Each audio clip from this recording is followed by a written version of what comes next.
Même si mon concept de vidéo, c'est de vous partager des idées de séances en solo, c'est quand même sympa d'être encadré et de prendre des cours des fois.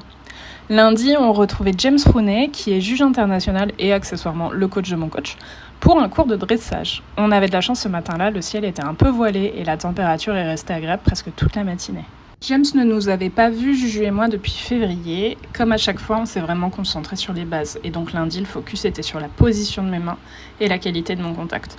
Grosso modo, je manque de stabilité et de précision, et du coup, je donne beaucoup trop d'indications en même temps et en permanence à mon cheval, qui est encore jeune dans le travail et pas le moins sensible de la terre, ce qui cause par moments des incompréhensions et ou des petites défenses que j'aurais pas forcément avec un cheval avec plus de métier.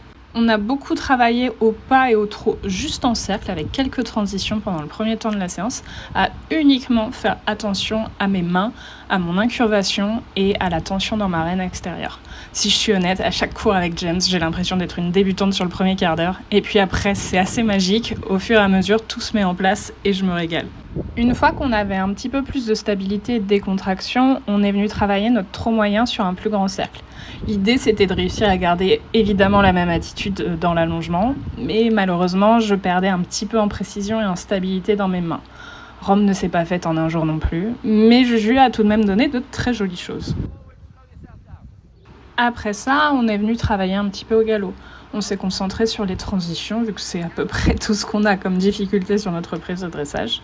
On a donc enchaîné pas mal de transitions rapprochées galop-trot-galop. À droite, c'est notre main facile à tous les deux, donc il n'y a pas eu trop de sujets pour avoir un bon travail. À main gauche, par contre, j'ai des difficultés pour le garder décontracté sur sa rêne intérieure au galop en ce moment, alors qu'au trot, ça va. On a donc intégré un peu de travail de relâchement sur cette rêne en plus des transitions. L'idée, c'est vraiment que j'avance ma main intérieure en exagérant même un petit peu dans un premier temps, et que je ne garde le contrôle de ses épaules que dans mes jambes et ma rêne extérieure, ce qui n'était pas une mince affaire. J'ai ensuite pu reprendre un petit peu sur ma rêne intérieure, mais juste pour indiquer l'orientation du pli et rien de plus. On a terminé la séance au trot en le laissant venir s'étendre un peu. Et maintenant, il va falloir que j'arrive à avoir la même attitude et la même décontraction quand James n'est pas là.